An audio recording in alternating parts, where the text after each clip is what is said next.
आज हम बात करते हैं बहुत ही महत्वपूर्ण बिंदु है गतिक कौशल या मोटर स्किल्स क्या होते हैं। अक्सर एग्जाम में जो क्वेश्चन पूछे जाते हैं मोटर स्किल्स वो होते हैं जिसके माध्यम से इंसान अपने शरीर को नियंत्रित करता है और वस्तुओं को सटीक तरीके से उपयोग करना सीखता है। तो ये एक तरह की क्षमता है जिसके द्वारा इंसान वस्तुओं को पकड़ना, अपने शरीर को नियंत्रित करना, ये सभी इसमें शामिल होते हैं। इन्हीं को हम गतिक कौशल या मोटर स्किल्स कहते हैं। ये समानता दो प्रकार के होते हैं।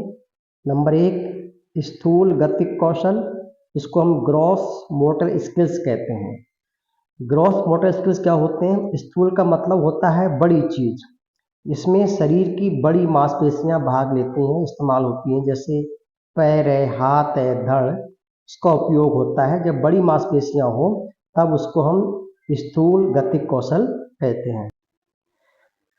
गतिक कौशल नंबर दो, सूक्ष्म गतिक कौशल। सूक्ष्म का मतलब होता है छोटी। इसमें क्या होता है? हाथों, उंगलियों, कलाई और चेहरे की जो छोटी मांसपेशियां हैं, जब वो इस्तेमाल होती हैं तो वो कहलाता है हमारा फाइन मोटर स्किल या सूक्ष्म गतिक कौशल। देखिए, इसमें छोटी मांसपेशियां इस्तेमाल होती हैं और स्थूल वाले में बड़ी मांसपेशियां इस्तेमाल होती हैं। अब हम देखेंगे कि कौन कौन सी जो क्रियाएं हैं जो हमारी स्थूल गतिक कौशल के अंतर्गत आती हैं। जैसे कि दौड़ना, बड़ी मांसपेशियां हो गई। कूदना, बड़ी मांसपेशियां। तैरना, बड़ी मांसपेशियां। सीढ़ी चढ़ना, साइकिल चलाना, ये सभी जो उदाहरण है, एग्जाम्पल है, वो स्थूल गतिक कौशल के हैं। अगर हम सूक्ष्म गतिक कौशल की बात करें तो इसके अंदर कौन कौन सी गतिविधि आती हैं?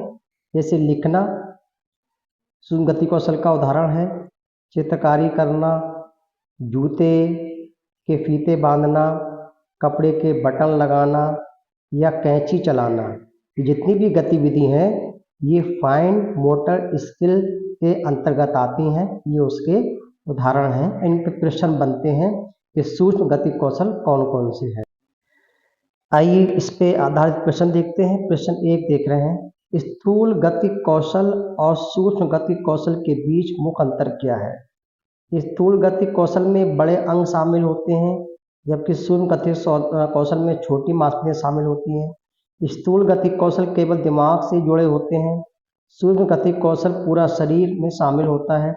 दोनों में कोई अंतर नहीं है। हम पहले ही पढ़ चुके हैं कि स्थूल गतिक कौशल में बड़ी मांसपेशियां या बड़े अंग शामिल होते हैं और सूक्ष्म गतिक कौशल में छोटी मांसपेशियां इस्तेमाल होती हैं। तो इसका सही आंसर होगा एक।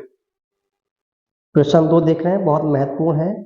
सूक्ष्म गतिक कौशल में शरीर के किस भाग की मांसपेशियों का मुख्य रूप से उपयोग होता है?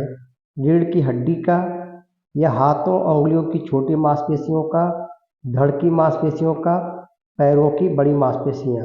देखिए, ये भी बड़ी मांसपेशियां हैं, ये भी बड़ी मांसपेशियां हैं और ये भी। हाथों उंगलियों की जो मांसपेशियां होती हैं ये छोटी मांसपेशियां होती हैं और छोटी मांसपेशियों का ताल्लुक सूक्ष्म गतिक कौशल से होता है। प्रश्न तीन आप देख पा रहे हैं, निम्नलिखित में से कौन सा सूक्ष्म गतिक कौशल का उदाहरण है? तैरना, बड़ी मांसपेशियां इस्तेमाल हो रही हैं। दौड़ना, बड़ी मांसपेशियां इस्तेमाल हो रही हैं। लिखना, कूदना, कूदने में बड़ी मांसपेशियां इस्तेमाल हो रही हैं।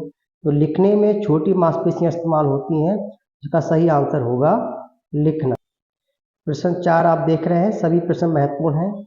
निम्न में से कौन सा कार्य स्थूल गतिक कौशल का उदाहरण है? सुई में धागा परोना, लिखना, फुटबॉल को पैर से ढकेलना या धागे में मोती परोना? ये भी सूक्ष्म मसल्स हैं। इसमें छोटी मसल इस्तेमाल हो रही हैं, इसमें भी हो रही हैं। जब फुटबॉल पे पैर मारते हैं तो बड़ी मसल्स का इस्तेमाल होता है। उसका सही आंसर होगा थ्री, फुटबॉल को पैर से ढकेल। प्रश्न 5 देख पा रहे हैं, एक शिक्षक बच्चों के स्थूल गतिक कौशल को बढ़ावा देने के लिए निम्न में से कौन सा खेल खिला सकता है? मिट्टी से मॉडल बनाना, रस्सा कूद कराना, चित्र में रंग भरना, पहेली सुलझाना? पहेली सुलझाना ये भी सूक्ष्म कौशल है। चित्र में रंग भरना ये भी सूक्ष्म गतिक कौशल है। मिट्टी से मॉडल बनाना ये भी सूक्ष्म गतिक कौशल है। तो रस्सी कूद, इसमें बड़ी मसल्स का इस्तेमाल हो रहा है, बड़ी मांसपेशियों का इस्तेमाल हो रहा है। इसका सही आंसर है बी। Thank you.